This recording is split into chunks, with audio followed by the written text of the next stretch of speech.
Let's make a perfect quiche together. And this is so delicious. It's a great base recipe that you can add anything you want to. In this particular one, I did a mixture of bacon and mushrooms and onions, and it was absolutely perfect. It always comes out great, and I'm going to show you how I did it. For this, I just used a store-bought deep dish pie, like pie crust. These are just the Marie calendars that are in the freezer section of your grocery store. Just make sure they thaw out.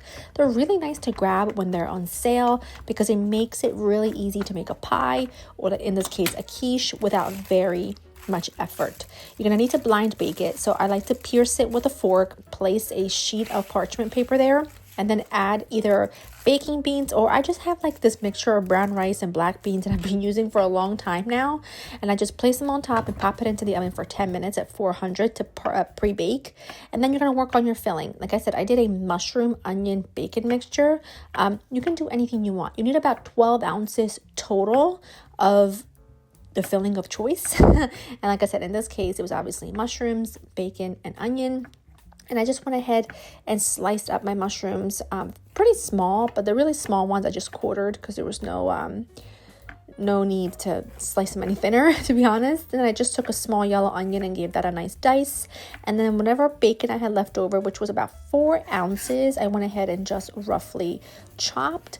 And then I just took every single thing all together. I didn't bother to do it separately. I placed them all in a skillet with a little bit of olive oil and got those cooking. They cooked for about 10 minutes over medium-high heat.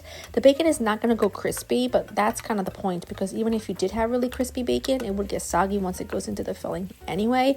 You could do ham and cheese here. You could do all vegetables. I would stay away from things that are super watery, because you might get a really sort of watery texture in your custard.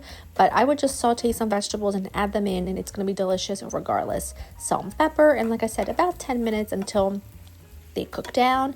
They developed a little bit of color on the edges, and that's pretty much it. And then you'll let them cool and set aside until you are ready for them. And then once those are ready and set out of the way, you are going to work on your custard. Now, for a quiche made in a tart pan, you will want 5 eggs.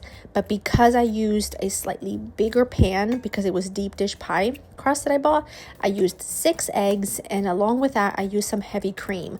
If you were using a standard quiche like tart pan, you would use a half a cup, but in this case, I used 2/3 of a cup because it was a bigger deep dish pie crust to fill. Plenty of salt and pepper. Whisk it all together, and once it's all well combined, you're going to go ahead and add in your cooked mixture of vegetables or whatever it is that you're using, and then cheese of choice. On this particular day, I did pepper jack because I just had it on hand and I wanted to use it up, and it was actually so delicious. Mix it all together well, and at this point, your pie crust should be ready, and you're going to take it out, lift those beans and that parchment paper directly and just place them on a plate and let them cool, and then you'll rebag them to use another time once they've fully cooled, by the way. Pour that mixture into your pie plate, and you can see it fits perfectly. Just be careful. I did break a little piece of the edge there when I took it out of the oven, but it's all good.